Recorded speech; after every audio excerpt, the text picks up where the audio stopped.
গতকাল অপু বিশ্বাসের একটি ভিডিও সামাজিক যোগাযোগ মাধ্যমে ছড়িয়ে পড়ে, যেখানে দেখা যায় অপু বিশ্বাস তার দ্বিতীয় স্বামীর বুকে মাথা দিয়ে রোমান্টিক টিকটক ভিডিও বানাচ্ছে। এ বিষয়ে অপুকে প্রশ্ন করা হলে অপু বলেন, এটা আমাদের বিয়ের দুদিন পরের ভিডিও। আমরা হানিমুনে যে হোটেলে ছিলাম সেই হোটেলের সামনে দাঁড়িয়ে ভিডিওটি করেছিলাম। সেইখানে আসলে আমরা দুজন ডিসিশন নিই আমরা বিয়ে করছি এবং আমরা দুজনের প্রতিজ্ঞাবদ্ধ এবং ভালো থাকবো, হ্যাপি থাকবো, সুন্দর জীবনযাপন কাটাবো। পরবর্তী সময় সেই রিসর্ট আমরা বুকিং করি। সেই বুকিং করার পর আমরা সেখানে যাই, আমরা ওখানে 1 নাইট স্টে করি। এখানে আসার পর আমার মনে হয়েছে তার 4-5 দিন। অপু বিশ্বাসের দ্বিতীয় স্বামীর পরিচয় এখনও অনেকের কাছে অজানা, কিন্তু এই ভিডিওটি ছড়িয়ে পড়ার পর সবার কাছে ব্যাপারটা পরিষ্কার হয়ে গেল। অপু বিশ্বাসকে জিজ্ঞেস করা হয়, আপনার বিয়েটা আসলে কবে হলো, বিয়েতে কি কি প্রোগ্রাম করা হয়েছে।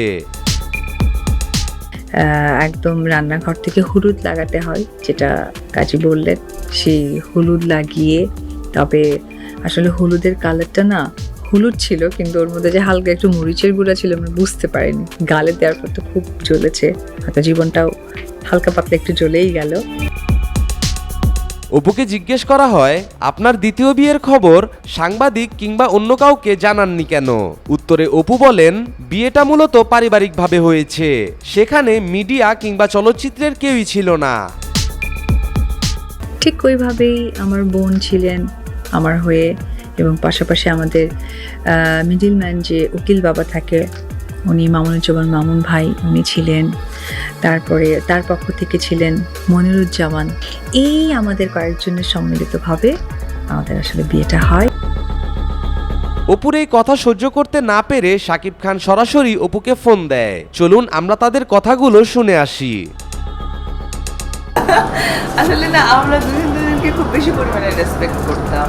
আমাদের ভিতরে ওরকম করিও এখনো। আমাদের ভিতরে যে হাজব্যান্ড ওয়াইফের ভিতরে যে একটু হালকা সিলি থাকে, এটা আসলে আমাদের ভিতরে কখনোই ছিল না। আই থিঙ্ক আমাদের এই সম্মানটা সারা জীবন ইনশাল্লাহ থাকবে। সম্পর্ক আসলে গড গিফটেড, তো স্বামী স্ত্রীর সম্পর্ক, বাবা সন্তানের সম্পর্ক, এটা তো গড গিফটেড। এটা আল্লাহ প্রদত্ত একটা সম্পর্ক, এটা তো মানুষ চাইলে ভাঙাটা সম্ভব না। কিছুই না, আসলে যেটা হয়েছে যে আমার কাছে মনে হচ্ছিল যে আমি আমার বাচ্চাকে নিয়ে খুব বেশিভাবে একটু মানে চিন্তিত, যে ও তো এখন দিন দিন বড় হচ্ছে, ওর মেন্টালিটি তৈরি হচ্ছে, ইভেন ও আমাদেরকে চিনতে শুরু করেছে, আমি কে, ওর বাবা কে, ফেস দেখলেও চিনতে পারে যে আমরা কে। আমার কাছে মনে হচ্ছিল যে ওর বুদ্ধিটা হওয়ার আগেই যদি আমি এটা বলে দিই, তাহলে আজকে কী হবে? আজকে আপনার হাকলেও তার ছবি আছে, আমার যে একটা পরিবার আছে, বা ওর বাবার একটা যে পরিবার আছে, মানে সিনেমা পরিবার, চলচ্চিত্র পরিবার, তার প্রত্যেকটা মানুষের কোলে ওর ছবি আছে। অপু যা বলেছে ঠিকই বলেছে, আমি তার কথার সাথে একমত। ও যখন বড় হবে, সামহাও কারো মুখেও যদি শোনে, আমি বলবো, কেন, যে দেখো তোমার সবার কোলে ছবি আছে, তুমি অবশ্যই আমাদের সাফারার বেবি না, তুমি অবশ্যই আমাদের হ্যাপিলি বেবি, এবং অবশ্যই আমাদের একজন মানে কি বলবো আশীর্বাদ একটা বেবি।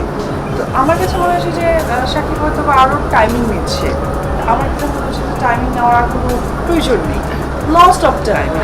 দ্যাটস ওয়াই আমি বের হয়েছি আমার বেবির জন্য। বাট আমি কিছু বলছি না, আমার স্বামীর প্রতি আমার যথেষ্ট পরিমাণ বিশ্বাস এবং আস্থা আছে।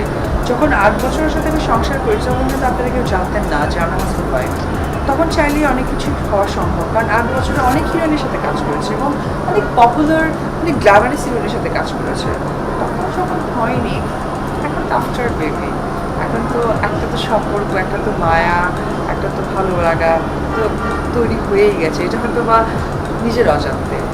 সো আমার কাছে মনে হয় যে গড গিফটেড সম্পর্ক, তো কিছুটা মানবিমান ঠিক হয়ে যাবে।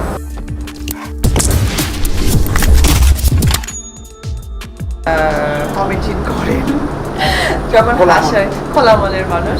আবার যখন রিজার্ভ থাকে তখন তো জোরে বাপরে বাপ, একদম মাথা ঘুরতে মরে গেলেও হ্যাঁ বলানো যাবে না। লাইক ওর ডায়েটের স্টাইল, ডায়েট যখন করে আপনি 1 লিটারের বেশি 1.5 লিটার পানি খাওয়াতে পারবেন না। যে ভাইয়া হঠাৎ করে পানি একটু নষ্ট হয়ে গেছে, এই 1 গ্লাসের জায়গায় 1.5 গ্লাস পানি খান, বা একটু চা খান, বা কফি একটু বেশি খান, খাবে না। যখন খাবার খাবে তখন সে হিউজ খাবার খাবে। এই একবার হচ্ছে পোলাও খাচ্ছে, মাংস খাচ্ছে, কাবাব খাচ্ছে, তেহারি খাচ্ছে, এইভাবে আমার হাতের খাবার ওর অনেক পছন্দ। কোন খাবারটা তার আমার হাতে ইনফ্যাক্ট সব খাবারই ওর পছন্দ, কারণ আমি একটু ডিফারেন্ট খাবার রান্না করি ওর জন্য। আমি ওর স্টমাকের চিন্তা করে, ওর ফিজিক্সের চিন্তা করে আমি কিন্তু পোলাও তেল ছাড়া রান্না করি। আপনি পোলাওয়ের স্মেলটা পাবেন, বাট তেল পাবেন না, এটা সাকিব জানে। তারপরে আমি কাচ্চিটা অনেক ভালো করতে পারি। আমি তেহারি, মোরগ পোলাও মশলা ছাড়া, তারপরে হচ্ছে ধরেন আপনার হচ্ছে গিয়ে যে স্টেকগুলো, তারপরে ওর বেশি পছন্দ হয় যে একটু সি ফুড খেতে পছন্দ করে। আমি থাইল্যান্ডের কোনো রেস্টুরেন্টে ওর সাথে খেতে গেলে আমি আগে কুকে চলে যেতাম, ওদের কাছ থেকে জেনে আসতাম যে আপনারা কিসে কিসে কি কুক করছেন, কীভাবে কী করছেন। অপু দ্বিতীয় বিয়ে করে একদম ঠিক কাজ করেছে। আর কতদিন সতীনের সংসারের বোঝা হয়ে থাকবে এই নায়িকা।